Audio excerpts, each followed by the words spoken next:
So I took a look at the SpongeBob PC games, and before that I talked about the Nickelodeon bundle games, and in a nightmare I had, Darwin from the Wild Thornberrys was chasing me after I saw him down the street, which to me is a sign I've been spending far too much time with the Nickelodeon games, so I thought I would switch it up by playing more old PC games. But this time it's from one of the other big Cartoon Networks, Cartoon Network. But hear me out. The games I went over before were games that you would pay money to get and then wait for them to come in the mail. The games I'm about to talk about are the ones you found when you got on your family's computer and went to your favorite network's website.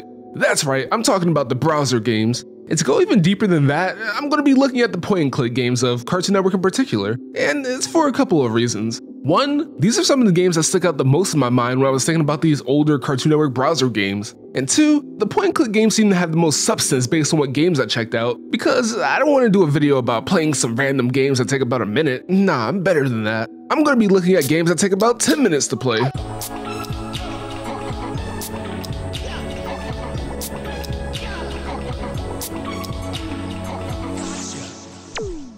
Alright, so you might have had a wave of nostalgia come over you when you saw the intro, and now you want to actually go play those games for yourselves, but they're not all there anymore.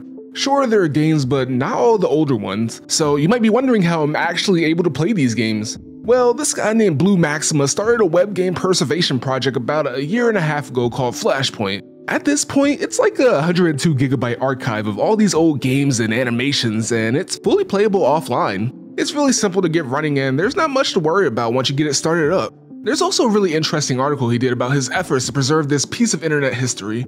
I could talk a lot about it, but for now, I'll leave a link to the downloads in the description as well as the article I was talking about. Alright, so with that out of the way, let's talk about the games. For this video, I played 7 of them, or 4 since one of the games is just a 4-parter, which is what I think I'll start with. See, being in a cartoon is hard work, and every once in a while they need a vacation, and that's where the first of the games takes place. Some of the cartoon characters made their way to Cartoon Summer Resort. Already this game is showing its age because I'm pretty certain that the title of Cartoons died around the City era, which is also pretty dead. A simple way to describe Cartoons was as a label for the original shows of Cartoon Network, things such as Cow and Chicken, Johnny Bravo, Courage, and so on. Eventually the label became more of a block on Friday, I think, where they played a broader range of cartoons until they dropped the label completely. Oh wait, there was that Cartoon show, but anyway, in this game about half of the cartoons from Cartoon show up, but some are oddly missing. Like, I'm surprised there wasn't an appearance from the Grim Adventures and K&D, but we get Og from Mike, Lou, and Og. Not that there's anything wrong with that show, it's just weird. Oh, and it's pretty funny how Double D came here by himself. He must have really needed to get away for a bit. But unfortunately, he and the rest of the vacationers can't relax just yet, because this is still a game, and that means that something must be going awry that threatens the enjoyment of everyone at Cartoon Summer Resort. In each episode, something big is happening that someone really needs to take care of because these are some big and real annoying things. But who's gonna fix it, you might be wondering? Well, not any of the characters you know, because they came here to get some R&R and they'll be damned if they have to do extended work on their vacation. So that only leaves some original characters to take care of things. Each episode has a different character to play as, Uncle Gus, Longhair, Vivian, and Prickles. I don't really know if they're anyone special, but it just seems like they're there. But now it's time to get into the problems at hand. In the first episode, someone, somehow, steals the water from the resort pool and you have to get a wrench to help Buttercup fix the pipes. In episode 2, you have to deal with something you did in episode 1. Previously, you helped Dexter fix his tennis robot and now it's going haywire. The only way to stop it is to find a suit of armor in order for Dexter to get in close to the robot and turn it off. Episode 3, the volcano in the middle of the resort is about to blow and you need to get all the animals away before they melt into an animal-y mess. Also, you have to save Courage because in episode 2, he was hiding from Mojo Jojo and decided the best hiding spot was an active volcano. To enter this volcano, you have to get these keys, which some people have for reasons, I don't know, I didn't ask. Finally, in episode 4, Disco is back for one night without the coke and stuff, and people need dates in order for them to actually go. And as they dance into the night, you get to know that you've done a good job. Now, for the gameplay, or puzzles more like, it's split into 2 halves. Episode 1 and 2 are more of a standard fare. You get into a chain of finding and giving where you get something for someone and they give you something to give to someone else, which you give to someone else. There is a spin on it though, and you will have to get some items that no one needs. These are actually for the problems you're dealing with, and most of them are being used to plug stuff up. For episodes 3 and 4, it becomes more of a matching puzzle where you talk to people to figure out who goes where. In episode 3, it's bringing animals to people and bringing boys to the girls in episode 4. For example, Chicken says he wants an older brother, so you bring him an ostrich. Yeah, that one was more process of elimination. But for the animals and the other animals, you do have to find things to make them come with you, which is mostly walking around until you find those things, and that's about it. Now, for the broader picture, the thing that jumps out first are the sprites. They're pretty bad. Some of them are just barely holding on, like Courage, the mayor, and Eustace, but then you have the ones that got caught in the radioactive ooze. If anything, they make me laugh when I see them, so I guess it's a good thing. The puzzles are whatever, but I like the area of a summer resort. It's different and there are some cool things to see, like Crab Island. With that said, for some reason you couldn't go into some places, namely the pool place and the fancy restaurant. I kept thinking that I would eventually go in, but I just never did, and that was really disappointing. Also, the hitboxes of the characters in the walls are really janky. Like, I would get hung up on the walls and pass for no reason whatsoever, and that was by far the most annoying part. To finish these games off, they're really inoffensive. The puzzles are nothing to write home about, maybe one or two require some thought, but you should be fine as long as you're reading the dialogue and can remember it. The highlight of these games are definitely the characters and how they interact with each other. It's really nice to see these interactions because it doesn't happen too often unless you're watching the commercials or playing some of the other games. It only takes about 30 to 40 minutes to finish it all, so you're not losing too much if you decide to play it. For the next two games, I'll put them together because they are really short and there's not much to talk about in either.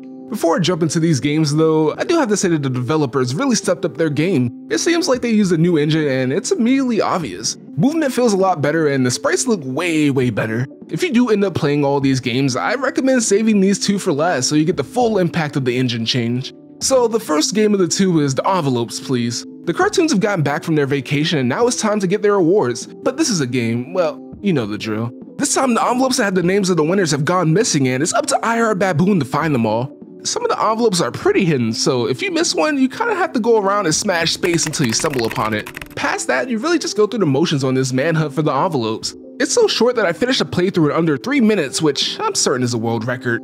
There doesn't really feel like there are any puzzles even though there are, which makes it feel like you're watching a behind the scenes short you will find on some DVD, which isn't a bad thing necessarily. It gets me wanting to watch the cartoons, which if you watch our other series, you know I kinda do anyway. If I had to choose a favorite part, it would be when Shaggy asks you to put some food in his room and you just don't do it at all, and then you steal his Scooby snacks. It's funny how dirty you do Shaggy, and I can only hope this doesn't activate El Blanco.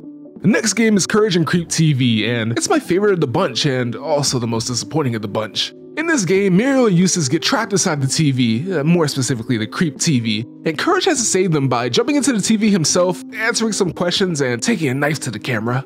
Courage goes through the house gathering items and doing different things, all while avoiding ghosts. And I say house, but this must be some kind of ghost house because everything is a little off. Like, for example, those aren't the right chairs. The puzzles are the most elaborate out of all the games, to the point where they had the computer give you hints if you needed it.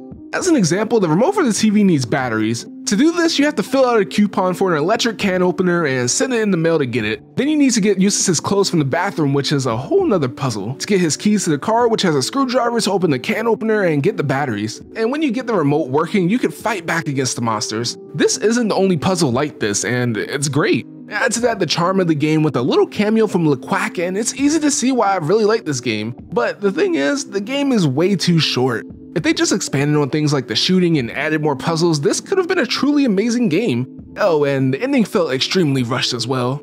We never had a real Courage game, and this feels like the closest thing. If it was episodic and each episode was around 30 minutes, it would probably be in my top games I played as a kid, but I might be biased because I love Courage. Finally, we've come up to our last game, and it's another Cartoons game, Cartoons Beach Bungalow. This one felt like a footnote because I wasn't even going to talk about this game. Actually, I didn't even know about this game. I just happened to update Flashpoint and there it was. So let me give a summary. This game is definitely the oldest and it's very much like Summer Resort. Everyone's on vacation, but people are having problems.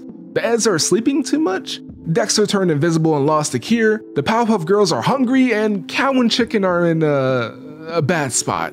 I can't even really say that there are puzzles because you just look at the rooms and click at things until you get what you need. There's no real thought to anything. The most you get out of this is finding little references in the bungalows, and that's all I can really say about this game. But at the end, you hear this sneezing soundbite to hint at who you're playing as, maybe. But I had no idea who it was, so if you happen to know who it is, let me know in the comments, I'll pin it or something. And that's it. We had our blast of the past again. but I think this is the first time I've looked at some browser games in depth, so let me know if you enjoyed the video. Once again, you should try Flashpoint, and as always, be sure to like, subscribe, and leave a comment letting me know if there are some other browser games I should check out, because I love to do more of these videos. But before you reenact Channel Chasers, have a nice day.